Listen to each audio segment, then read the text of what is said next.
This is my day 2 update for my Winter Orb Elementalist League starter, and today I want to focus on defensive layer upgrades and how you can turn your Glass Cannon Winter Orb build into a tonky build while maintaining the clear speed and signal target damage. After all of these changes, I hope your Winter Orb character will be much more tonkier and not squishy and not will fall off from fly sneeze at you. What's up guys, Pidget here. Before the league is started, I made a statement. I will hold down my Winter Orb button in the middle of a breach fortress and not move a single pixel. And this is what I exactly achieved with my new setup, by improve the signal target damage and the clear as well. After the last video, the replica Inaz Epiphany unique boots skyrocketed in price, so I was needed to came a new solution, and the easiest way is just swap out for a rare boots, because a rare boots can be very easily achievable for everyone, or just craft it pretty damn easily. And I will include as well this time the crafting as well, how you can exactly make my items that you will see in my character. To improve the signal target damage, I was needed to drop the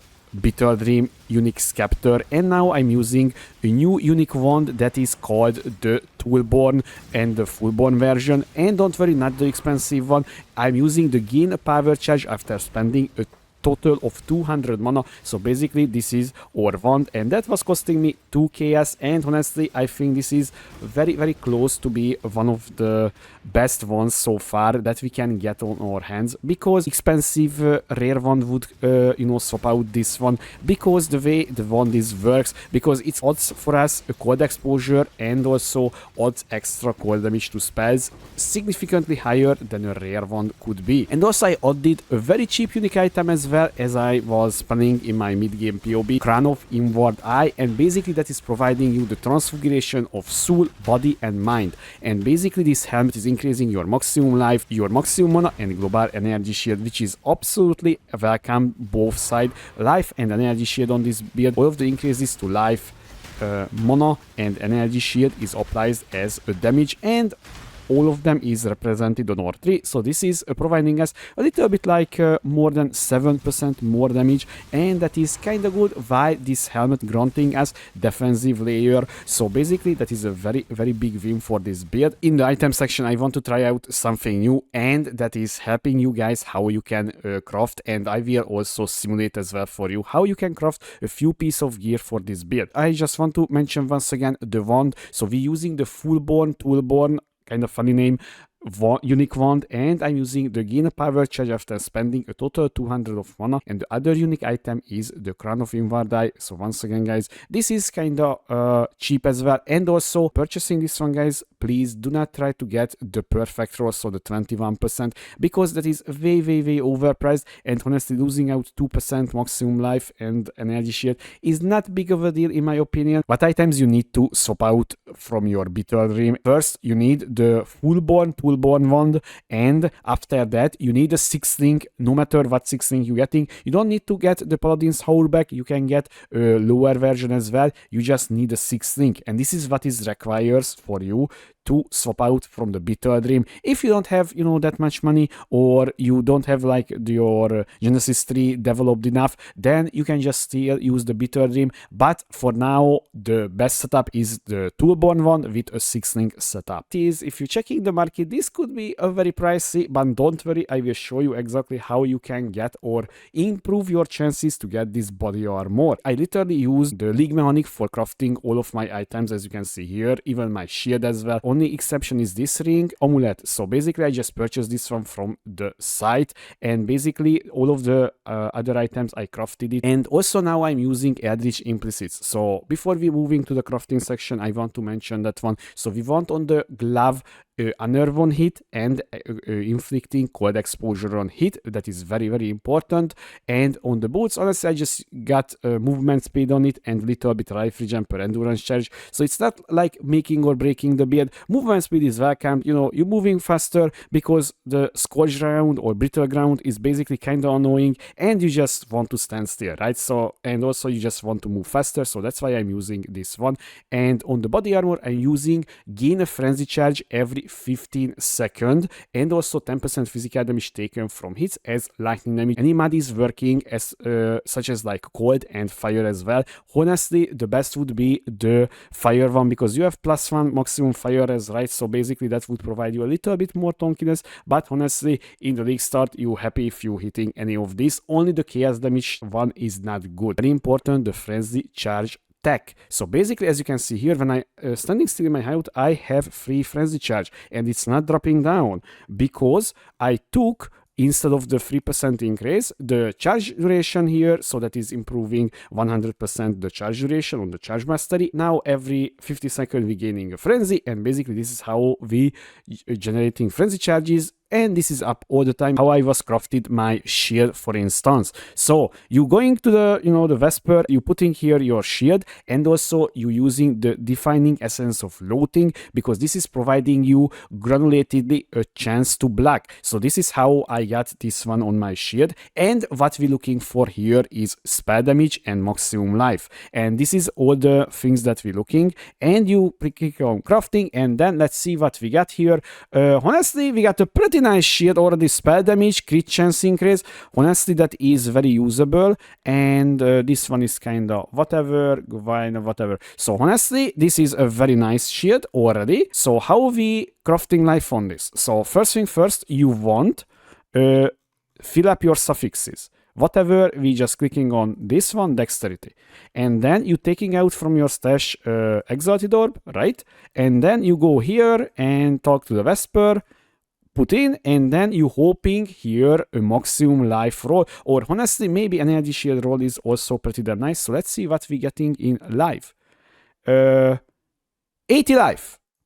Honestly, 80 life is absolutely good on this shield. This is a disgusting shield now. Holy. And also now we have a very nice shield. Literally, this is how. Okay, maybe I got lucky, honestly, because I was needed to use like 3 different base types. Because if your intagibility is going up way too high, so like 25, I just deleted the shield and I was not care about this anymore. Lowering down the chances to get multiple of copies, right? And that is very, very important, guys, because this is, I think, like free chaos, right? And your sulfur is also kind of expensive as well. So basically this is how I was getting my shield. Now this is how the Genesis tree looks like. So keep in mind, guys, you need a fully developed Genesis tree for this, because all of the points is available when you completing your full quest line. That means you need to kill the breach boss. If your build is not that ready, you will missing out 1 point. And also you need to spend the hive blood to get all of this one. And what we're looking here on the Genesis tree, we're using the Guardian Flesh, and we increasing significantly the body armor chances. We improving the chance to get intelligence and strength requirement items, because what we're looking for is strength and intelligence base. So that means armor and energy shield, and the Paladin's Hoverback is one of them that is. And honestly, I took here the additional birth chance, and of course you need to take the basic nurturing, and also you need to take the plus the link one, so it's rolling the links as well. And we taking here the reduced life modifier chances, because we don't want to life on it, we want more defensive modifiers on it, because the life mastery, right? So when your body armor doesn't have any sort of life on it, then you will getting more life. And I'm increasing the defensive modifier chances, and basically this is how my Genesis tree looks like. And let's craft a few one in life. Okay, so you can control click off, obviously, and just let's see what we're getting. Okay, so I'm not expecting here too much insane stuff. We will see. So I'm using all of my juice here, so we will see. I'm almost done. And I think we ran out. Oh, we have more, and that's it. Okay, so let's see. After sorting out all of the drops there that you were seeing, so we got a very, very decent body armor here as well. So that can be sword. This one can be sword as well, and the sacred chainmail as well, because that is the best armor and energy shield base, by the way. And you can sell this one for like 10, 12-ish chaos. And because if you taking a look on my sale history, you can see here I sold a lot of stuff. Literally, I sold a very nice necrotic body armor as well that is coming from the Genesis tree, and also a bunch of 5 links here as well. And I also hit a very big jackpot. As you can see here, this gloves is literally worth 18 divine. It's kind of crazy. Very huge energy shield and triple resistance, so you can get something like that, and like body armor like that as well. So you can see here 50 chaos for this one. So basically, while you hunting your body armor, you getting a pretty hefty amount of stuff that you can sell. And if you're not getting it, you can just literally purchase from the market as well your desired 6 link, and then craft by yourself with dense fossils once again. And as you can see here, my sale history is literally with full with shields and with wands and so many things, guys. So basically this is how I got all of my items.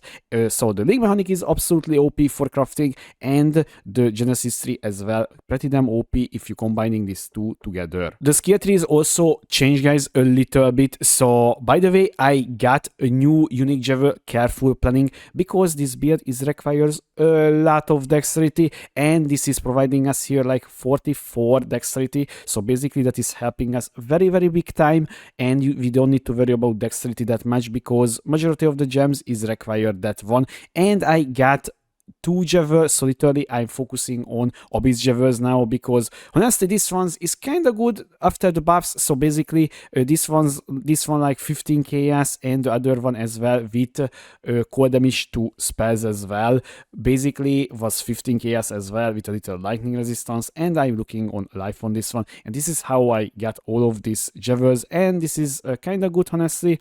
And the other thing is, guys, now I unspec'd, as you can see here, this reservation wheel, and there is a reason for it, you will see in the links. And I took Arcane Sanctuary because this is providing us spell block, cost speed, and spell damage here. By the way, I literally spell block and attack damage block capped now, so that's why I'm using the Arcane Sanctuary. Otherwise I could be not have that much spell block, and that is helping significantly, guys, while you're doing it. And also I inspect here the cold exposure and hit, but I repeat guys, if you don't have on your glove cold exposure on hit, do not unspec this one yet, because your entire ascendancy will almost getting disabled because of this node on the mastermind of Discord. You need exposure for it, right? So if you don't have any source of exposure source, then you will missing out the big damage increase. And I unspec now the practical application, because I have enough element resistances, strength, and dexterity on my gear. And I'm 95, by the way, guys. I literally maybe died one time between 95 and 90, and that was kind of my bad, because I was clicked on a very dumb altar that was lowering down my fire rest to 0 and my chaos resistance to like minus 90. So it was kind of dangerous map, so that was my bad. Gems and gem links, guys. So because we got a 6 link setup, I using Winter Orb with Arcane Surge, increased critical strike support, focus channeling, inspiration, and increased critical damage in my body armor. In my gloves, I'm using Herald of Ice, Ice Bite support, add that cold damage, and inspiration. In my wand, I'm using faster attack with shield charge and momentum support. In the shield, flame golem, ice golem, stone golem. In the boots, summon lightning golem, frostbite, 0-3, and Tempest Shield. In the helmet, I'm using a Molten Shell, cast and damage taken setup here, Flame Dash with Arcane Surge level 1. So every single time when you're pressing your Arcane Surge, your main link we are getting the Arcane Surge buff as well, as you can see here. So there is no Arcane Surge. My tooltip is 14k, pressing Arcane Surge 18, almost 19k. So definitely the support gem is working on this one, so this is why I'm using this one on low level. Hi guys, this is my update video for the Winter Orb Elementalist build, and honestly guys, now I'm getting to the point where I'm getting very satisfying results on the Tonkiness side. The clear is still insane, the signal target is kinda there, although guys, I did not invest it too much to this build. I think I spent less than like 3 divine, because as you was seeing it, literally I was doing solo self-found-ish majority of my items and self-crafted it. I saying it's less than 3 divine, because guys, I think my body armor would cost easily like 8 divine on trade side. Otherwise you can get pretty damn easily if you doing following the steps that I was including for you previously. After all of these changes, I hope your Winter Orb character will be much more tonkier and not squishy and not will fall off from a fly sneeze at you. Yeah then guys, I hope you enjoyed this video. If you have a question, please leave a comment below, or you can find me on twitch.tv/Pidget2. Thanks for watching, I was Pidget, see you next time.